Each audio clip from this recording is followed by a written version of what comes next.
Students, topic है draw direct common tangent और external tangent to two unequal circles. ठीक है, हमारे पास दो अनइक्वल सर्कल्स हमारे पास गिवन है। एक सर्कल दूसरे से बड़ा है, सही है, ये अनइक्वल सर्कल्स है। इस पर हमने क्या करना है, हमने इस पर कॉमन टेंजेंट एक बनाना है। ठीक है, मतलब इन दोनों का एक कॉमन टेंजेंट इन पर बनेगा और वो एक्सटर्नल टेंजेंट होगा, मतलब सर्कल्स के बीच में नहीं होगा, बल्कि या तो अपर होगा या लोअर होगा, लेकिन एक्सटर्नल होगा। वो जो टेंजेंट बनेगा वो इन दोनों सर्कल्स की बाउंड्री को टच करेगा। तो गिवन में सबसे पहले हमारे पास क्या है, हमारे पास दो अनइक्वल सर्कल्स है। गिवन में हमारे पास है two unequal circles with centers O and P। ठीक है, और रिक्वायर्ड हम यहाँ लिख लेते हैं। रिक्वायर्ड हमारे पास क्या है, हमने मतलब हमने दोनों सर्कल्स के ऊपर एक कॉमन टेंजेंट ड्रॉ करना है जो कि एक्सटर्नल टेंजेंट होगा इनका। तो हम लिख लेंगे to draw a direct common tangents और एक्सटर्नल टेंजेंट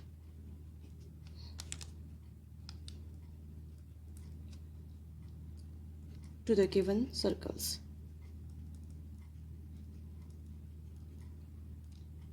ठीक है, ये हमारा रिक्वायर्ड है और यहाँ हम लिख लेंगे अपने स्टेप्स।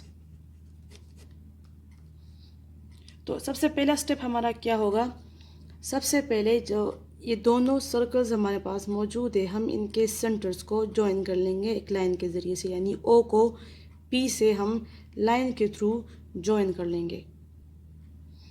तो इसको ज्वाइन कर लेते हैं।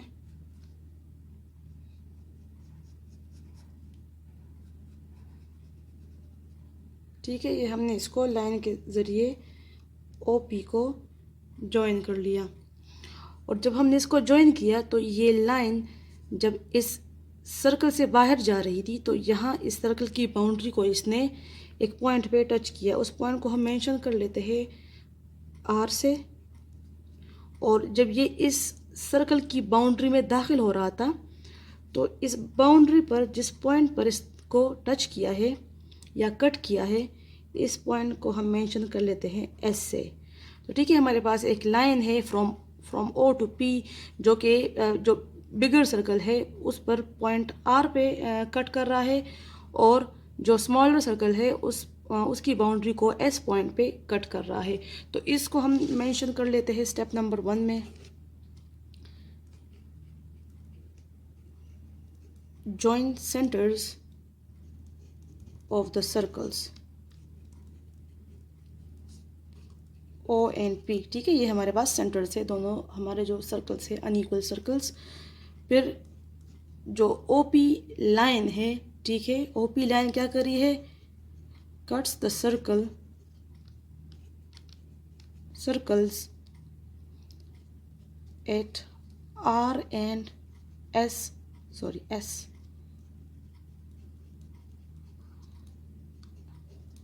रिस्पेक्टिवली।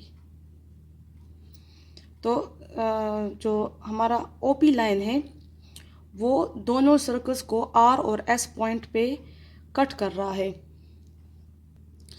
नेक्स्ट स्टेप हमारा क्या होगा, हम ओ पी लाइन को बाइसेक्ट करेंगे, मतलब हम इसका बिल्कुल मिड फाइंड करेंगे कि इस पूरे लाइन का वो मिड पॉइंट कहाँ पे होगा। तो बाइसेक्ट करने का तरीका क्या होता है कि अगर हम एक लाइन को बाइसेक्ट कर रहे हैं तो हम उस लाइन पर के एक एंड पर हम कंपास रख लेते हैं और कंपास को उसके हाफ से थोड़ा ज़्यादा खोल लेते हैं। ठीक है, अब ये इसके हाफ से थोड़ा ज़्यादा है तो हम ऊपर एक आर्क लगा लेते हैं और सेम आर्क हम एक नीचे भी लगा लेते हैं। फिर इसी तरह हम इसको ओ पर रखेंगे और एक आर्क लगाएंगे और नीचे भी हम एक आर्क लगाएंगे। इसको थोड़ा एक्सटेंड करेंगे ठीक है। तो जब हम इसको रूलर से चेक करेंगे इन दोनों पॉइंट्स को, एक पॉइंट ऊपर और एक पॉइंट यहाँ नीचे बन रहा है,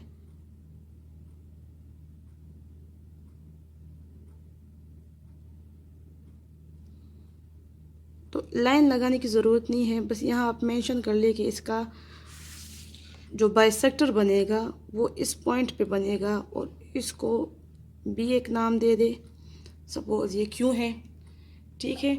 तो इस पॉइंट को यहाँ लिख ले, सिंपली लिख ले कि बाइसेक्ट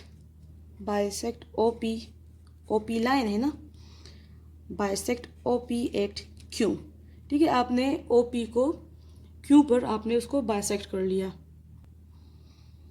अब नेक्स्ट स्टेप आपका ये होगा कि आपने कंपास को पी क्यू पर रखना है, मतलब क्यू को आपने अपना सेंटर बनाना है, क्यू पर आपने कंपास को रखा और इसको इतना खोलना है जितना क्यू से ओ तक या क्यू से पी तक जितना डिस्टेंस हो, ठीक है। आपने इसको इतना खोलना है, ये अपना आपने रेडियस लेना है। तो क्यू को आप अपना सेंटर बनाना है और आपने ओ से शुरू करना है, एक सेमी सर्कल ड्रॉ करना है फ्रॉम ओ टू पी।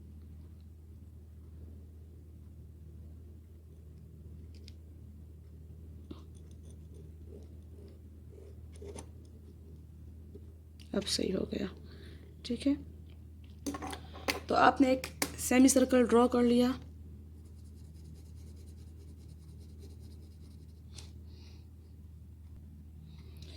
इसी के साथ इसको मेंशन कर ले विथ क्यू एज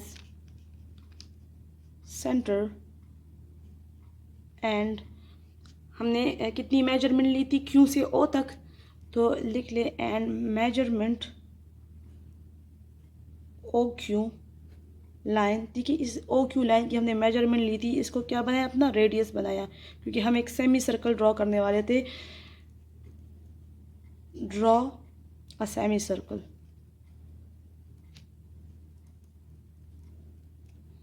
ठीक है। ये स्टेप भी हमारा यहाँ पर कंप्लीट हो गया कि हमने क्यू को अपना सेंटर बनाया और ओ से लेकर पी तक हमने एक सेमी सर्कल को ड्रॉ किया। अब अगर आप लोग ये चेक कर लें, ये वाला सर्कल बड़ा है इस वाले सर्कल से, इसका मतलब होता है कि जो बड़ा सर्कल होता है उसका रेडियस भी बड़ा होता है, ठीक है। रेडियस क्या होता है, उसके मिड पॉइंट से उसके बाउंड्री तक जो लाइन होती है, जो जितना डिस्टेंस होता है। तो ओ से लेकर आर इसकी बाउंड्री पर है, तो सपोज़ हम ओ से लेकर जो लाइन होगी, ओ आर लाइन होगी, ये इस बिगर सर्कल का रेडियस है और एस से लेकर पी तक जो लाइन है ये रेडियस है स्मॉलर सर्कल का। तो जो सर्कल बड़ा होता है उसका रेडियस भी बड़ा होता है, इट मीन्स कि ओ आर बड़ा होगा एस पी से। हम इसको लिख लेते हैं कि O R is greater than S P line. तो हम क्या करेंगे, इसको सेम बनाने के लिए हम पी से लेकर एस तक रेडियस लेंगे, ठीक है। ये हमने रेडियस ले लिया फ्रॉम पी टू एस और आर पर रखेंगे इसको, और यहाँ हम एक पॉइंट लगा लेते हैं।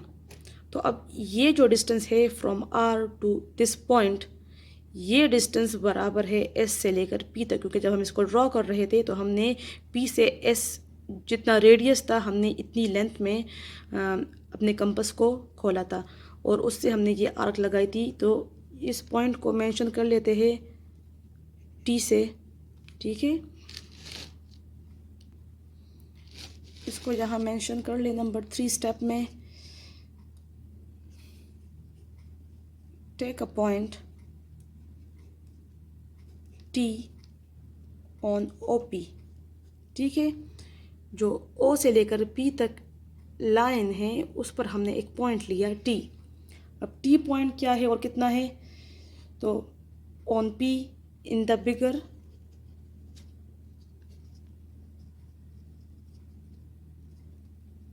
बिगर सर्कल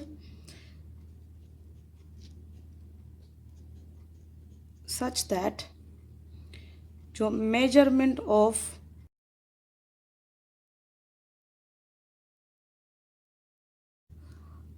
आर टी है, ठीक है, जो मेजरमेंट ऑफ आर टी है वो बराबर होगी मेजरमेंट ऑफ एस पी। तो हम लिख लेंगे measurement of R T is equal to measurement of S P line. अब आपने नेक्स्ट क्या करना है, ये जो ओ हमारे पास पॉइंट है, ठीक है, इस ओ पी लाइन का एक एंड है ओ, इसको हम अपना सेंटर बना लेते हैं और रेडियस हम चूज़ कर लेते हैं फ्रॉम ओ टू टी, यानी टी से ओ तक जितना रेडियस बनता है उतना हम कंपास को खोल लेते हैं। देखिए ये एग्जैक्ट ओ और टी के बीच में बन रहा है, तो इसको हम अपना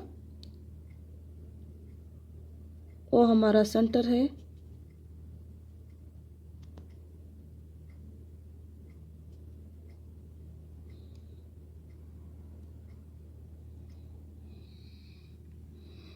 यहाँ से हम क्या करेंगे, टी से हम एक आर्क लगा लेते हैं इस तरह।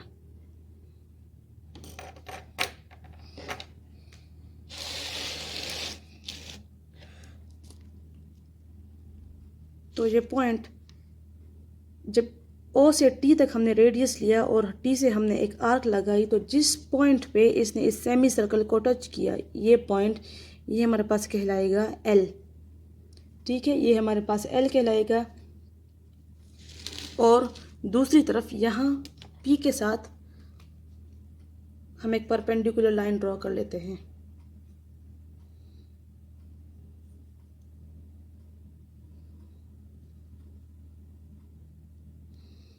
परपेंडिकुलर किस तरह ड्रॉ करते हैं पॉइंट के ऊपर, ये आप जानते हैं, ठीक है, एक सेमी सर्कल लेंगे और उतने ही जितना हमने इस सेमी सर्कल का डायमीटर लिया है उतने ही डायमीटर पर हम यहाँ एक आर्क लगाएंगे और फिर उसी आर्क के ऊपर रखकर एक और आर्क लगाएंगे, ठीक है, और फिर दोनों आर्क्स के ऊपर बारी बारी इस तरह दो और आर्क्स लगाएंगे। तो यहाँ पर जो पॉइंट होगा, इस पॉइंट को और पी पॉइंट को हम एक लाइन के थ्रू ज्वाइन कर लेते हैं, ठीक है, ये हमने ज्वाइन किया। तो जिस पॉइंट पर इस सर्कल के बाउंड्री या सरकमफ्रेंस पर इसने टच किया, इस पॉइंट को नाम दे देते हैं एन। और इसी तरह यहाँ पर भी इस पॉइंट ओ एल को हम जब रूलर की हेल्प से हम चेक करेंगे, ठीक है, ओ और एल को हमने जब एक ही लाइन से ज्वाइन करने की कोशिश की तो हमारा लाइन कहाँ पे आएगा, पॉइंट हमारा यहाँ बन रहा है। तो इसको अब हम लाइन से ज्वाइन करते हैं, ठीक है, ये लाइन बन गई। अब यहाँ पर जो पॉइंट इस सरकमफ्रेंस के ऊपर इससे टच हो रहा है, इस पॉइंट का नाम होगा एम। तो पहले यहाँ पर हम इससे प्रीवियस वाले स्टेप को, जिसमें हमने यहाँ पे एल पॉइंट लिया था, यहाँ से हमने एक आर्क लगाया और उस आर्क ने इस सेमी सर्कल को जहाँ पे कट किया वहाँ हमने एक पॉइंट लिया एल, इसको हम मेंशन कर लेते हैं। स्टेप नंबर 4 है ये। स्टेप नंबर 4 में हम लिखेंगे विथ सेंटर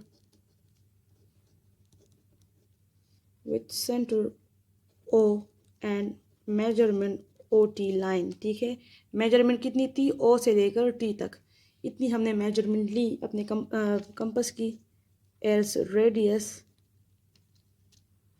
इतनी हमने रेडियस ली, describe an arc cutting the semicircle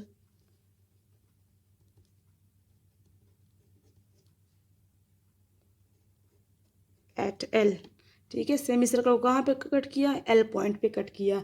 अब नेक्स्ट में हमने क्या किया, जो O और पॉइंट L था, ये दोनों पॉइंट्स को हमने, इन पर हमने एक लाइन ड्रॉ की और वो लाइन इस बिगर सर्कल पर कहाँ मीट हुई, M पॉइंट पे। तो नेक्स्ट स्टेप भी हम साथ में लिख लेते हैं।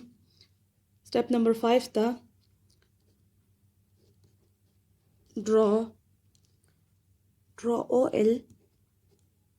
ओ एल एक लाइन है, ठीक है। ओ पॉइंट और एल पॉइंट से जो लाइन गई है वो ओ एल लाइन कहलाएगी। Draw O L to meet the बिगर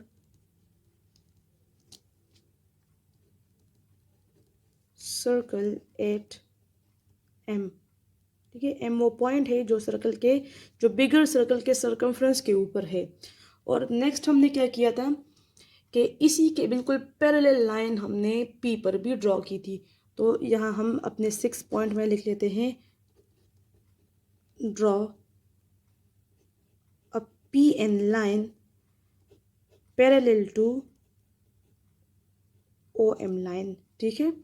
यहाँ तक हमने किया। अब नेक्स्ट हम क्या करेंगे, हम रूलर लेंगे और एम पॉइंट और एन पॉइंट को हम रूलर की मदद से ज्वाइन करेंगे।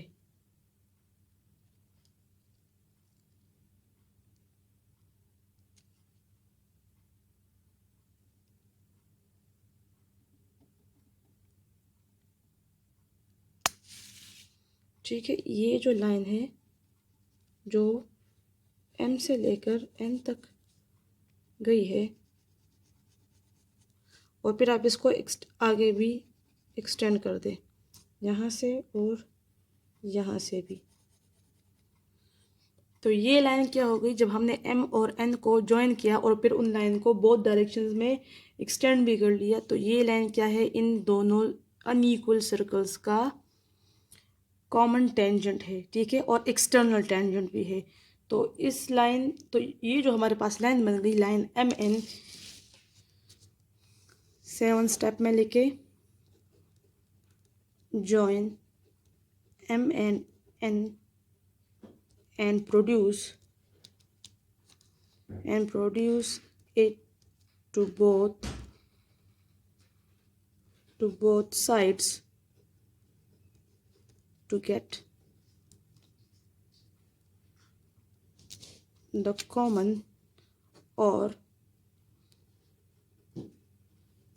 external tangent. बस ये हमारा वो टेंजेंट है एम एन जो हमें रिक्वायर्ड था।